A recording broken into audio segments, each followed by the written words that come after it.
personality field. Now let me ask you a question. Who are we? Am I you or you me? Of course not. Each of us is a different person with different features and, as we just learned, different personalities. But is that all that's different about us? No, there's so much more that is different. And these differences are our individualities. The following speaker, Wendi, believes that individuality is our power. And she believes in the importance of establishing our own individuality. Let's give it up for Wendi.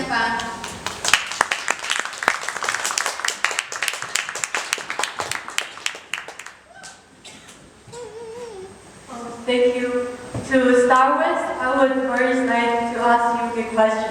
And please take a minute and think, what is individuality for you?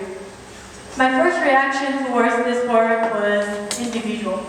I thought individuality was really just individuals. So I searched online. In the Oxford Dictionary, individuality is defined as the quality of character of a particular person or thing that distinguishes you and everyone else in the world, which maintains our own identity. I searched for a picture that defines individuality. We can see that there are 5 different girls in this picture, and this is what individuality is. The special point that distinguishes you and everyone else in the society.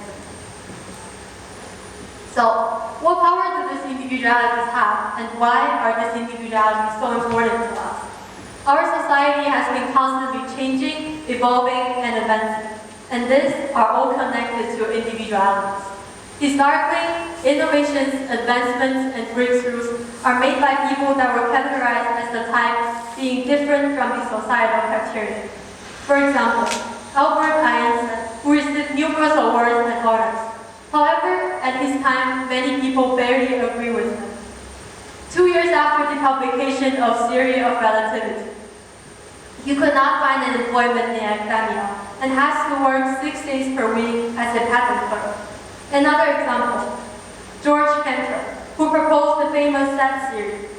However, at his time, many people made strong objections, including some other famous mathematicians.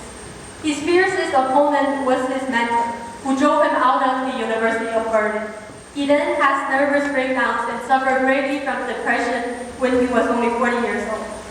He eventually died in a psychiatric hospital. There are so many examples throughout the history that people who are recognized as the weird stereotype actually made incredible achievements. When I mention their names, George Cantor, Albert Einstein, or Darwin, we feel like they are so far away from us because they changed the history and they made a huge turn in their own academic field. However, they're really not someone that we think of as so-called genius. It's only their individualities that made them so. Their individualities that made them different from the other people in the world. Albert Einstein. Many of his groundbreaking discoveries were inspired from and blinded by mistakes, including serious errors in mathematics and bad misconceptions in physics. He failed his language exams. His essays were full of mistakes, and he liked some subjects better than others. I'm not saying that Albert Einstein is bad or stupid, but I want to tell you that he was really just like us. To prove the mass energy equivalence, his first 6 attempts failed.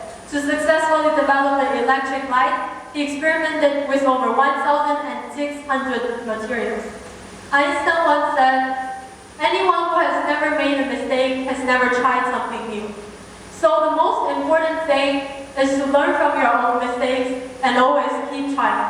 Because in this world, no one is born to be a genius, and no one is born with powerful individualities. Another example, Stephon Marbury. Many people might not be so familiar with him.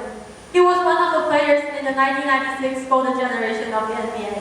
With Kobe Bryant, Allen Iverson, Ray Allen, and many other excellent players who have brought indelible memories to the fans. He's the only one left from the 96 that still plays in the professional league. He's now playing in the Chinese Basketball Association. He was born in a small place in New York City, caught Coney Island.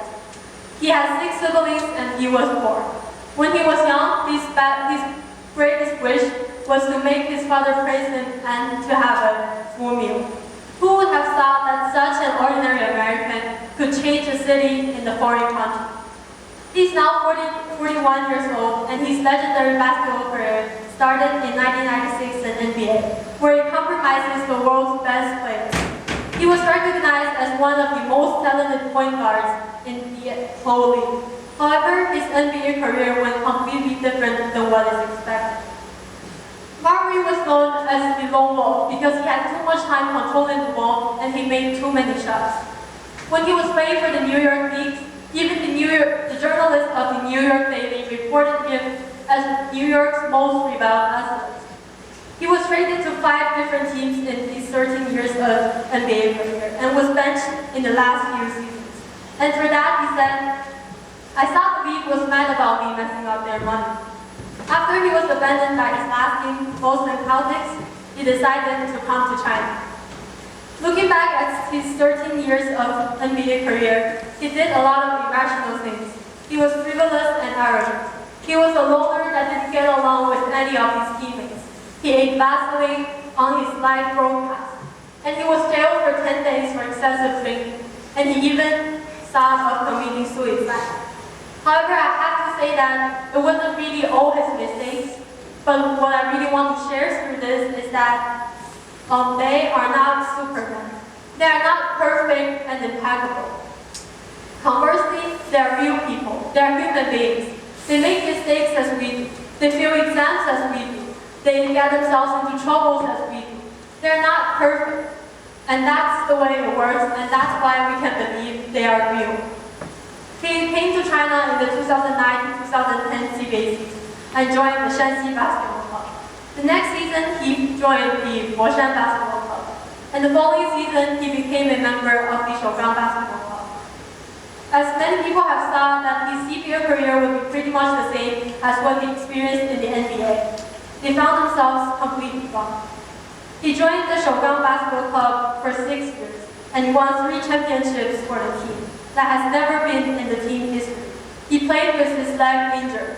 He returned to the team right after the surgery in the United States. And he kept silent even if the pain made him clench his teeth. He answers all the doubts with his own personal strengths every single time. This is Stephon Marbury. He made people who question him to keep their mouths shut because he has his own face. The first word he said when he came to the Shougang team was championship. And that year, he led the team won the championship. Now he lives in China and is highly respected. He was invited to make speeches in the Tsinghua University, one of the top universities of China. He was given the honorary citizen of Beijing. All fans of Beijing sent birthday sounds to celebrate his mom's birthday at the court. His fans built a statue for him. He has his own personal museums. He was invited onto the Spring Festival Gala of the CCTV1 channel. And he was given the Chinese green card to become a permanent citizen of Beijing. However, this year, he was traded to a different team of Beijing, the Beipeng Basketball Club. And for that, the Shougang Basketball Club was blamed for abandoning Stephon Marbury, regardless of his contributions in the past few years. And the ticket price of some important games of the home court of Beijing Beipeng have increased tenfold, and the audience attendance has doubled. So I want to say that it is not the name that Stephon Marbury changed the city of Beijing. It is not the championships or the accomplishments he made that changed the city of Beijing. And it is truly not because of he's a foreigner from the United States. He came to China, so he changed the city of Beijing. It is his beliefs. His beliefs pushes himself and encourages others that change the city of Beijing. And this is the second point that I want to make. The power of individuality or the attraction of individuality is really not what you have or have, but also what you believe in, your own faith. There has been a very hot post on Weibo in Chinese lately. It says, 如果这世界上真的有奇迹，那只是努力的另一个名字。And it means if miracles still exist in the world, it's just another word for effort. We should believe that there are only 2 kinds of people in the world, you and everyone else in the world.